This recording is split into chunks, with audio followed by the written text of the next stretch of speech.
nervous response system is away from brains using opioids or other substances to get emergency help if they become unconscious. Press the start button on the app and confirm your location. Once the timer starts, if you don't cancel or extend your session. I just told you. I literally just told you. I had resigned all my positions. Full stop. We found out the very next day from the National Post.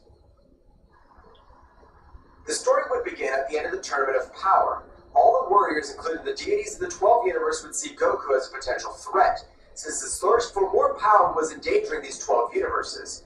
On this occasion, Gohan and Goten would train since they longed to be as powerful as their father.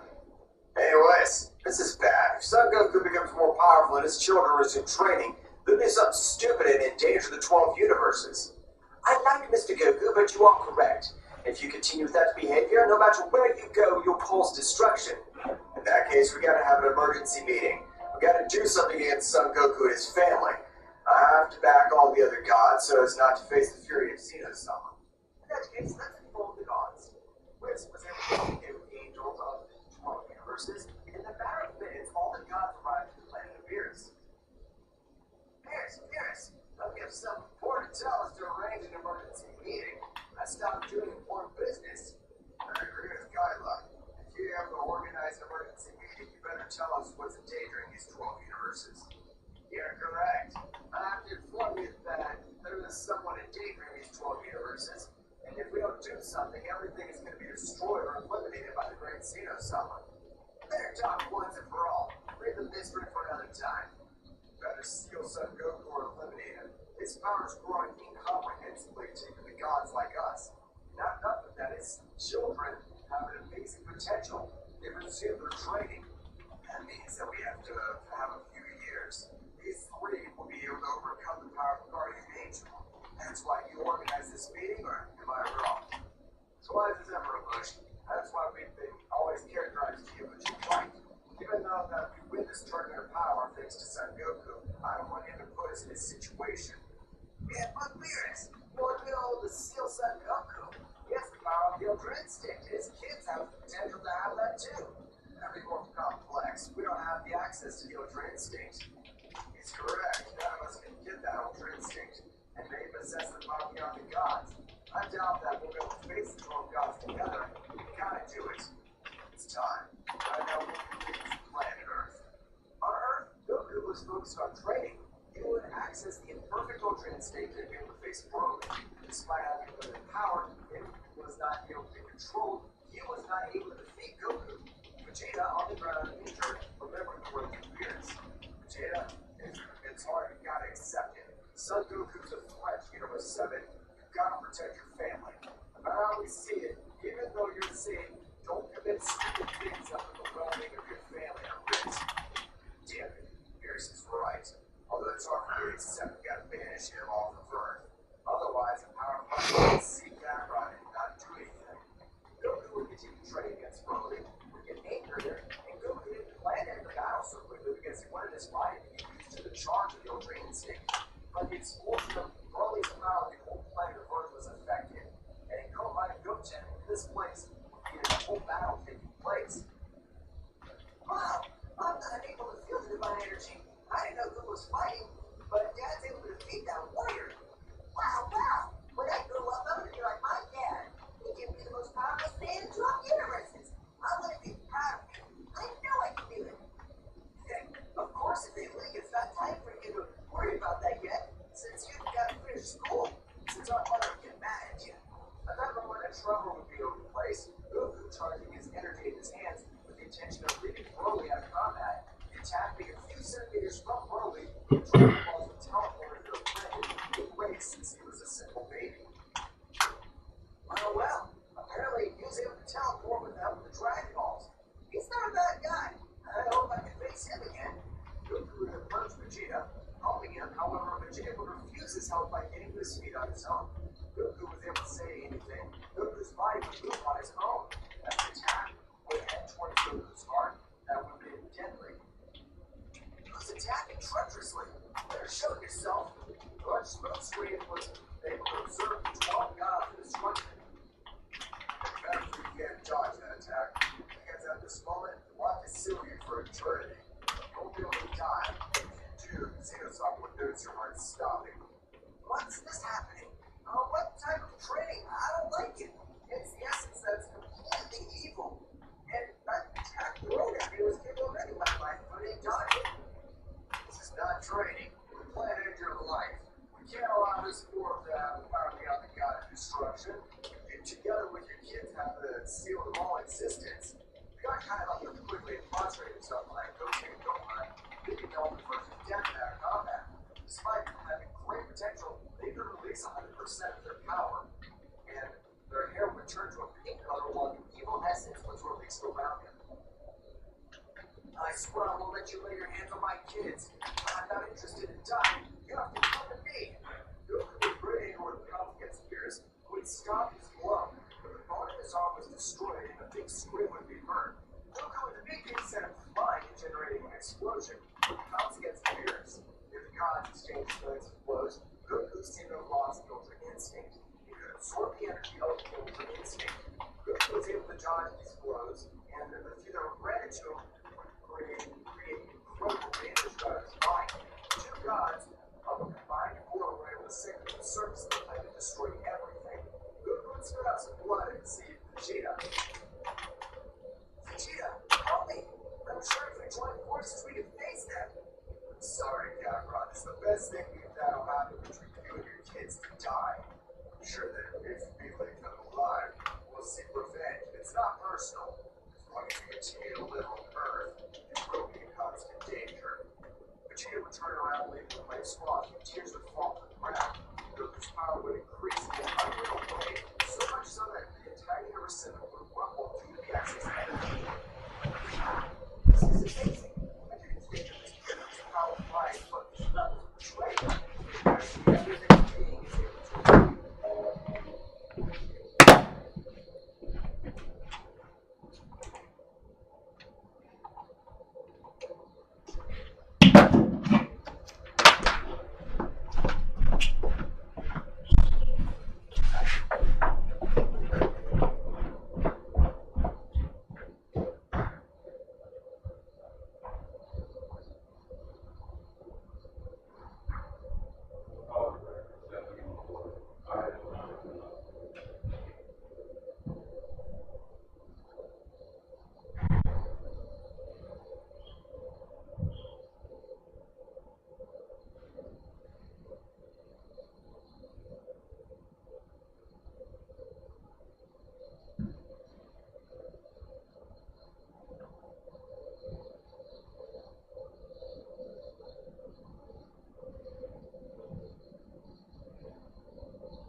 says, the White House is confirming U.S. military operations in Venezuela tonight. Let us be clear. These strikes are illegal. The president does not have the authority to declare war or undertake large-scale military operations without Congress. Congress must act to rein him in immediately.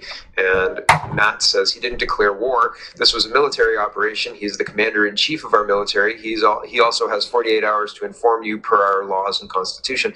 Some of you liberal dorks should try reading it, the War Powers Resolution of 1973. So there you go. You have time to be informed, and Trump is on the horn on the Truth Social. And Nancy says, breaking news, President Trump just put out a statement regarding the attacks on Venezuela and the capture of its president, Nicolas Maduro. And Trump says the United States of America has successfully carried out a large-scale strike against Venezuela and its leader, President Nicolas Maduro, who's been, along with his wife, captured and flown out of the country. This operation was done in conjunction with U.S. law enforcement. Details to follow. There will be a news conference at 11 a.m. at Mar-a-Lago. Thank you for your attention to this matter. So I'll bring you whatever is important from the news conference tomorrow. We'll see. We'll see what happens. Dr. Eli, or the news conference is happening in an hour and 15 minutes from now. So we'll see. I'll check it out. Dr. Eli says Trump wanted Maduro to leave nicely. Maduro refused. So nicely. Next, Trump offers Khomeini to leave nicely. What does this mean for Iran? Very interesting. Sprinter Press is responding to Marco Rubio, and they say U.S. Secretary of State Marco Rubio just reposted his own words from July 2025. Maduro is not the president of Venezuela, and his regime is not the legitimate government. Now Maduro has been captured. So Maduro is not the president of Venezuela, his regime is not the legitimate government. Maduro is the head of the cartel de los Soles, a narco-terror organization which has taken possession of a country, and he is under indictment for pushing drugs into the United States. So he is a criminal who's the head of this drug cartel, and he's under arrest by the United States for pushing drugs into the United States on behalf of this drug cartel, which took over a country.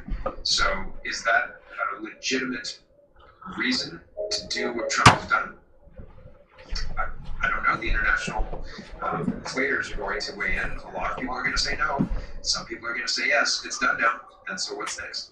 This guy says Nicolas Maduro negotiated his departure with Washington several weeks ago. And this is rumor, but I've seen a bunch of people post this, so I just wanted to include it. Although geeks and sheep talk about a special operation, this has been nothing more than a well-prepared performance with the support of members of the Venezuelan army itself. The Caracas government was in an unsustainable situation, rife with corruption and inefficiency, which had led millions of people to leave the country in recent years. The army will likely take control of the country and continue the negotiations that have been taking place in recent months on political transition. It will allow a U.S. puppet to be installed in Venezuela. I'll show you the puppet in a minute. She's the Nobel Prize winning opposition leader at this point, but she's the successor to Guaido. Guaido was supported by Chrystia Freeland, Justin Trudeau, and the G7. I think it was Boris who was in charge at the time, Macron. Everybody was like, oh, we've got to push Guaido in here. And I talked about it. And I was like, I don't trust this Guaido guy if he's being pushed by these people. I trust this woman less, by the way. The situation for the Venezuelan people who are not sovereign will remain the same, although they have been freed from populist corruption and will now return to embracing the oligarch landowners of the 1990s. Tanto Tan, I don't know what that says. So that's an interesting. You'll have an interim government for a period of time, and then you'll have a U.S. puppet or a friendly U.S. person placed by the U.S. because they freed them. And that's my concern if somebody comes in and, quote, frees your country. You trade one tyrant for another. So we'll see. Mr. Sunshine Baby says Venezuela's defense minister wishes to declare war with the United States. He calls for an anti-imperialist liberation war. So I don't know, there's 5 minutes. He's speaking Spanish, I believe. So I'm just going to carry on, but that's what's going on there. Defiant L says this is how the people of Venezuela celebrated after Nicolas Maduro was detained, and a picture of him is being torn down. So I guess there's lots of pictures of dictators around in dictator places. They're being torn down in Venezuela. And Joey says, I'm with some Cubans right now, and they're crying tears of joy.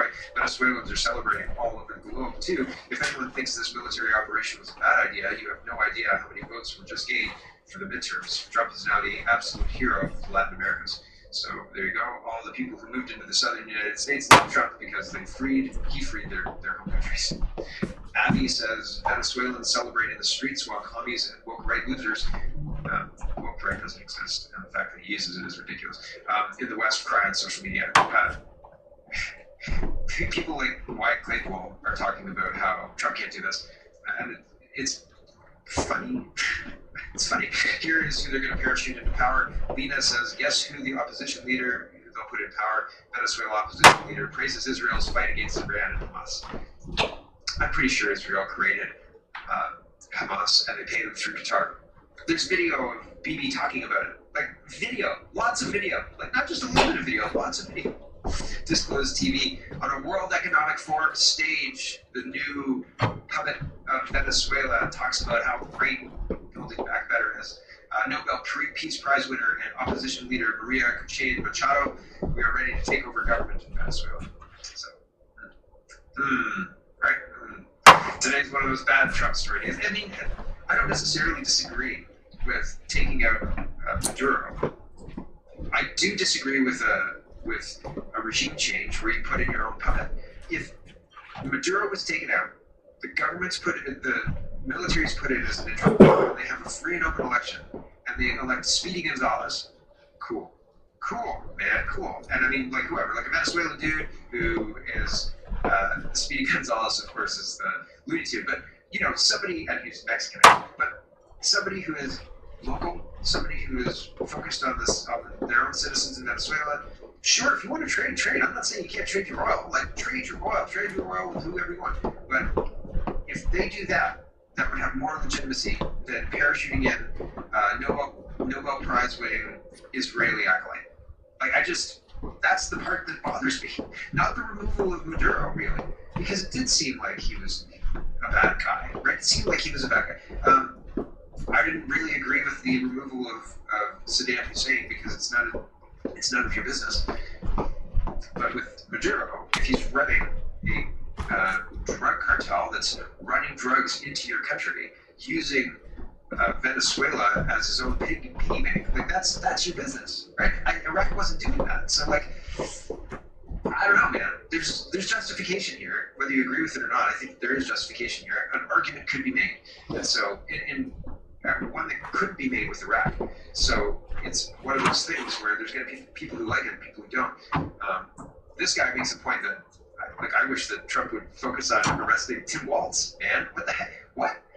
Fraud out the wazoo? And it's not like Maduro, right? Like, I don't know, man. Priorities here. Carl says he's responding to Attorney General Pam Bondi saying Nicolas Maduro and his wife have been indicted in the Southern District of New York. Nicolas Maduro has been charged with narco-terrorism, conspiracy, cocaine importation, conspiracy, possession of machine guns and destructive devices, conspiracy to possess machine guns, destructive devices against the United States. They will soon face the full wrath of the American justice system on U.S. soil and American courts. On behalf of the entire U.S. Department of Justice, I'd like to thank President Trump for having the courage to demand accountability on behalf of the American people. Huge thank you, blah, blah, blah, blah. No Epstein list, right? Well, we'll just overlook that for now. But this guy says, we captured and are putting on trial a dictator from Venezuela. Can you please indict someone in America for politically targeting our side, please? It's the head of the state, though, right? I don't know. At some point, you have to start arresting people. At some point, you have to actually show your hand. If nothing happens, and we're at the end of the Trump presidency, man, that's going to be unfortunate, right? Yowza. Here is just a little bit of Iran news. What does this mean for Iran a little bit? And Barbara says, now is the time for Western countries to prepare for the forced exodus of IRGC cells within them. Looking at you, Mark Carney, you haven't said a word since the protests began in Iran, yet Canada has a serious Iranian Revolutionary Guard problem. You should be encouraging the protesters. And Tusi says, mainstream media keeps mislabeling the uprising in Iran as economic protest. That framing is false and dangerously incomplete. What's unfolding across Iran is an uprising against the Islamic regime itself. The message from the streets is clear. This is a rejection of the Islamic occupation and a demand for national restoration of the Crown Prince. And they say his name, but I'm just going to get it wrong. So, and really, in Canada, we shouldn't have a say in what's going on in Iran, but it's interesting that other world leaders are recognizing what's happening and putting their 2 cents in. Anyway, and in Canada, Melissa says, if you're wondering why Mark Carney has not commented on the situation in Iran, it's most likely because Canada has many Iranian officials living inside of Canada. Yes, this is true, and it's a cause for concern. So there's a bunch of clipped articles here. Canada's attempt to deport Iranian regime members fails again. Iranian regime officials are entering Canada with alarming ease. Senior Iranian regime officials found living in Canada raise fears among Iranian dissidents. I mean, maybe the guys who took over Iran think, well, maybe we'll just go to Canada and we'll take over Canada. Those Canadians seem like tough cakes, right? Like we're not putting up much of a resistance. We'll yell at each other before we yell at our politicians. And if we yell at our politicians, the politicians start sucking their thumb and crying victim and say, oh, we have to take away their free speech because they're saying mean words. Oh. Rise of Alberta says, independence update. Elections, Alberta has officially issued the Citizens Initiative petition to the Alberta Prosperity Project for the Alberta Independence Referendum. Signature collection runs from January 3rd to May 2nd, 2026. 177,732 valid signatures are required. We are live. I don't have a link. I don't think this is a link. This is just a link to the same tweet. So I don't have a link to the actual thing. We're live. So when I find the link, I'll show you. Pretty wild. I'm not sure that the Alberta independence is going to go through smoothly. I feel strongly that they're going to do everything they can, and by they, I mean the federal government of Canada, the provincial government of Alberta, the UCP party, because the UCP party has commitments just like the CPC party has. And if you want to know what those commitments are, I mean, Danielle Smith makes it very clear. So they have vested interest in keeping things the way they are. They don't want to see changes. And there's also lots of rich people who rely on money from government, and their businesses have contracts with government. This would be a material change, and we're not sure how it'll go. So we'd rather just keep things the way they are and use the leverage that you're creating with this separation threat to our advantage, like Quebec does. They don't actually want to separate. They want to use it as a political tool, and that's not going to work because things are getting screwed. Like you're getting just so screwed. Billions and billions and billions of dollars a year, right? Like, it's so you get so screwed. You can't fix it. You can't fix it with a diplomatic process because without that money, Canada can't function. And by that I mean Quebec won't get the equalization money, and so that'll be the same thing in the House of Commons as Canada can't function. So unbelievable stuff, but here we sit. With that, I've got to say goodbye to the stream. I said last night was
generosity, those that were not arrogant and proudful, positioned themselves quite nicely in what is coming. Others that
Hosting a whole family can be uncomfortable. Your mattress shouldn't be. Luckily, Leon's Boxing Week sale is on now. Get lowest prices of the year throughout their showroom, plus take 3 years to pay. Leon's, now that's comfortable. Old Spice shampoos are scientifically crafted to help make men's hair look thicker, healthier, and more moisturized. That's All this story would begin before the Tournament of Power. The god Kitela, along with another god, were seeing how to do so that the Universe 7 is eliminated quickly. In that while, they thought,